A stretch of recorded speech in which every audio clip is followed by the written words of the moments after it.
Казан артында авыллар күп. Аларның аралары якын, исемнәре болын чәчәкләре кебек чуар-чуар, ахәңле.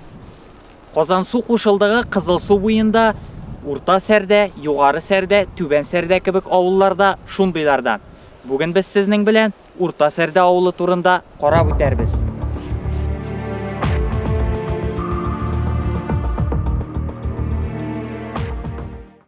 Урта Сәрдә авылы район үзәгеннән 18, башкалабыз Казаннан 58 чакрым ераклыкта урнашкан.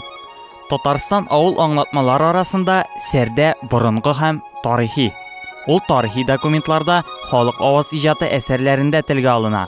Гражданнар сугышында һәлак булган авылдашыбыз Мөхәммәд Рәхим Мөхәммәдҗан улы Сәрдәнең тарихын язып калдырган.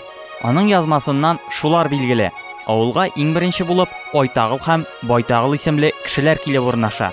Аннан соң Түбән Новгородтан бер татар килә.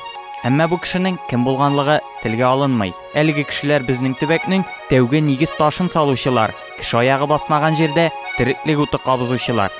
Урта Сәрдә авылы хәзер уртача зурлыктагы 120ләп чамасы йорты булган авыллардан санала. Элек ул зуррак, 250ләп йортлы, 2 мәчетле авыл булган. Күршесендә элек Түбән Сәрдә исеме алган кичкенә авыл да була. Тик әлеге авыл бүгенге көнгә кадәр сакланып калмаган. Әмма аның урынында койма белән уратып алынган зират һәм кабер ташлары сакланып калган. Түбән Сәрдә авылы таралып беткәч, халык телендә Урта Сәрдә авылын Түбән Сәрдә дип атый башлыйлар. 1932 елда авыл халкы алдына күмәк хуҗалыкка берләшү зарурлыгы килеп баса. Авылда Кызыл Сәрдә колхозы булдырыла. Авылда яхшы лапас, хуҗалыкларда ат конюшнялары оештыралар. Булары Ишмуратов Рафаил һәм Сафиуллина Зәйнәпләр хуҗалыгында була. Авылның уртасында, су буенда, матур урында 2 катлы милли шигү цехы була. Кызлар шигү-шигә читек эшли, ә кичләрен яшьләр шунда бакчага җыелышып, кичке уеннар уйныйлар, күңел ачалар. Соңрак фабрика бинасын сүтеп, 1970 елда яңа бина төзелә. 1922-23 елларда Урта Сәрдә авылында мәктәп салына башлый. Урта Сәрдә авылы халкы 3 урамга җыелып утырган. Аскы урам, төп урам һәм өске урам. Аскы урамны икенче төрле Тазлар урамы дип тә атап йөртәләр. Авылның тирә-ягы элек урман булган. Әле дә бер урынны, анда инде юка булмаса да, Юкәсәр дип, ә кайын үскән җирне һаман Кайынсар дип атыйлар. Авылның зираты елганың икенче ягына, тау башына урнашкан. Бу таучыкны шуңа күрә Зират тау башы дип йөртәләр. Зират тирәли таш кыйма тотылган, ә күптән түгел генә Зират тирәли тимер кыйма корылды. Югарышта 4 чишмә чыга: Бәхри, Кәҗәләр асты, Камаша, Шәй суы чишмәсе. Шәй суы чишмәсе бик тәмле, йомшак сулы. Шәйгә суны шуннан китергәннәр. Икенче исеме Акъяр чишмәсе. Чөнки ул биек Акъяр астында урнашкан.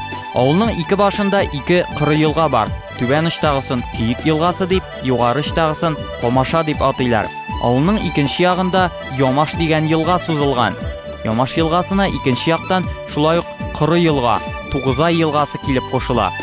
Авыл халкы сөйләвенә караганда, кайчандыр биредә бер авыл булган, ләкин анда 9 ай гына яшәгәннәр һәм күчеп киткәннәр.